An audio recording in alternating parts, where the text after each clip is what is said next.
दोस्तों, आज ऐसे पत्रकार की बात करूंगा जिसका नाम है सुधीर चौधरी। न्यूज 24 पर आया करते थे, अब न्यूज 24 को छोड़ करके एबीपी न्यूज पर जो शो कर रहे हैं 7 बजे, जी हां 7 बजे शो कर रहे हैं और बड़े कड़े सवाल पूछ रहे हैं भारतीय जनता पार्टी के उन नेताओं से, गरिमान पकड़ करके झंझोड़ दे रहे हैं और सवाल कर रहे हैं हिंदुस्तान की बारे में, हिंदुस्तान की राजनीति के बारे में। काफी सारा मतलब इतना सवाल करते हैं कि सुधांशु त्रिवेदी के मुंह में दही जम जाता है जो डिबेट में आते हैं। जब गरीबी के ऊपर बड़े बड़े दावे करते हैं भारतीय जनता पार्टी के प्रवक्ता, तो उनकी सांस जो है इतनी धौंकने की तरह चलने लगती है कि जैसे अस्थमा का दौरा पड़ गया हो। अस्थमा का दौरा पड़े भी क्यों ना, क्योंकि सवालों के जवाब देने के लिए सीना थोड़ा सा कठोर करना पड़ता है। रवीश कुमार को भले ही एनडीटीवी से अलग कर दिया गया हो, लेकिन सुधीर चौधरी अपनी पारी आज भी खेल रहे हैं। वो समानांतर हैं, वो एक जैसे हैं, उदासीन हैं। अगर भारतीय जनता पार्टी से कड़वे सवालों की चप्पल लेकर के सवाल पूछते हैं तो राहुल गांधी के बारे में भी वैसा ही बिहेव रखते हैं।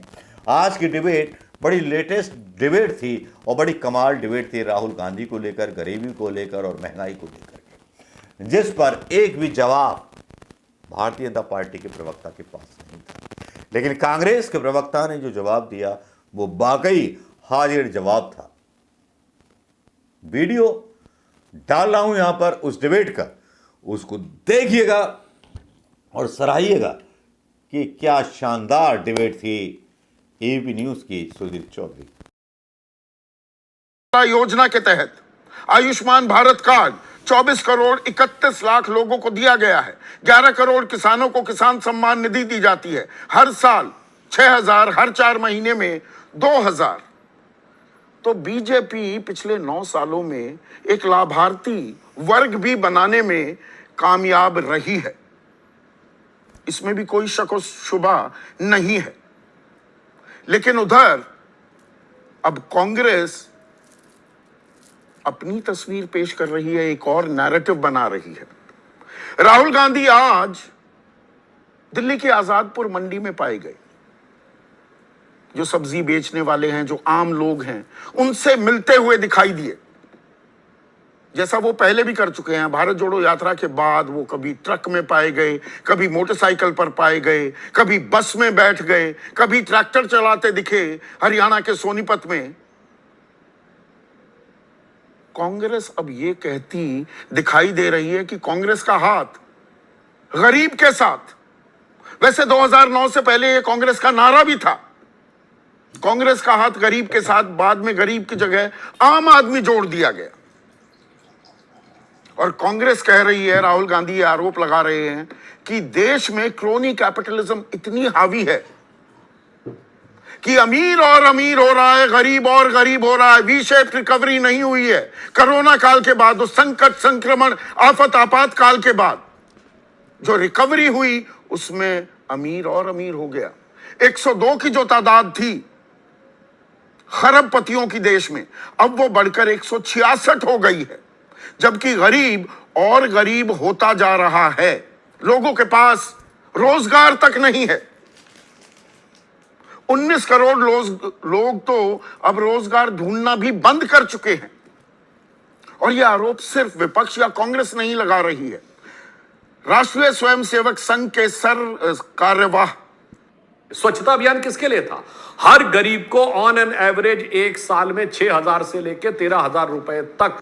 एक देश बता दे जहां महंगाई की दर हमसे कम हो अथवा विकास की दर हमसे अधिक हो। चुनौती से पूछता हूं, पूरी दुनिया में भयंकर मंदी छाई हुई है और उस परिस्थिति में हम चला रहे, अन्यथा विदेश से जाके ज्ञान देना बंद। अरुण कुमार और एक और जाने माने अर्थशास्त्री और एमएसएमई में उन्होंने अच्छा 400 का था ना, जाके देखिए तो जनवरी 2014 में। सुनिए, मैं कह रहा हूं दर्ज, अरे भाई आप बात पूरी होने दीजिए। ओपन मार्केट में 1241 रुपए का सिलेंडर था। 6 सब्सिडी के सिलेंडर मिलते थे, वो 450 आप बोल रहे हैं। पत्रकार हैं, उस परिस्थिति को समझना चाहिए। वो 5 किलो अनाज इसलिए दिया जा रहा था जो जन धन योजना है। स्वच्छता अभियान किसके लिए था? हर गरीब से विदेश में जाके हमें बहुत ज्ञान देते हैं, तो मैं विनम्रता से कहता हूं G7 और G20 कंट्री में एक देश बता दे जहां महंगाई की दर हमसे कम हो।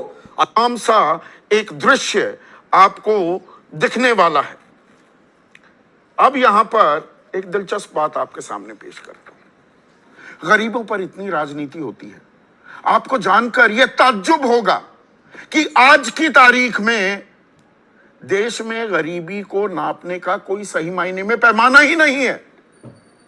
2011-12 में तेंदुलकर कमेटी ने एक पैमाना तय किया था कि भाई जो ग्रामीण इलाकों में 816 रुपए कमा रहे हैं और शहरी इलाकों में महीने में 1000 रुपए कमा रहे हैं, उससे ऊपर वाले गरीब नहीं है, उससे नीचे वाले गरीब हैं।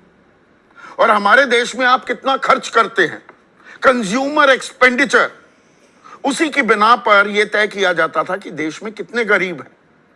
2017-18 में यह सर्वे किया गया, लेकिन जानकार यह बताते हैं कि आंकड़े इतने नकारात्मक थे कि वो दबा दिए गए। तो जो आंकड़े हमारे पास हैं वो 10 साल 12 साल पुराने हैं।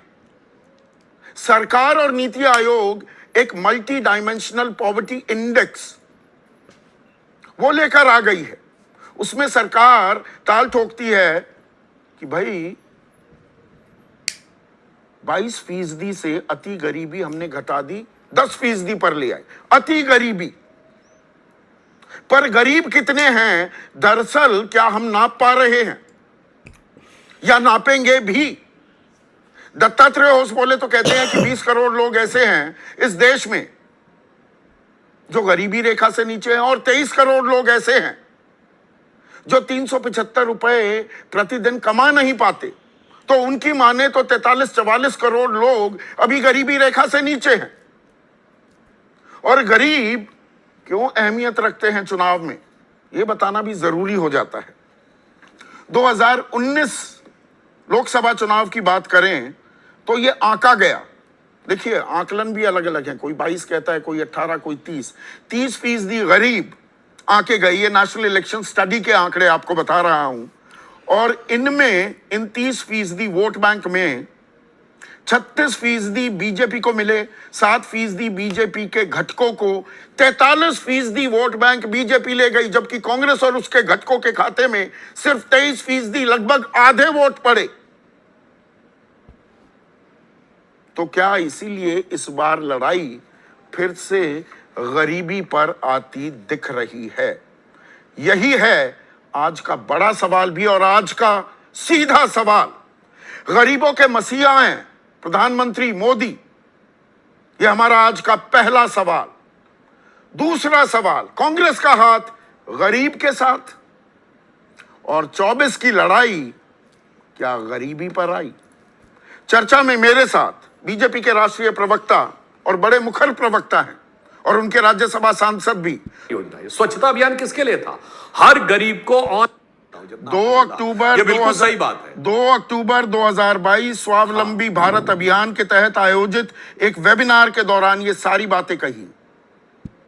हमने 2G में भी लोगों को जेल में डाला, सांसद हो चाहे मंत्री हो, चाहे वो कोर्ट के आदेश पर हो, किसी के आदेश पर। हमने किसी को बचाने का काम नहीं किया, उनको बरी करने का काम किसने किया? 2013 में दामाद श्री पुस्तक लेकर आए और 2022 के अंदर हरियाणा सरकार ने क्लीन चिट दी।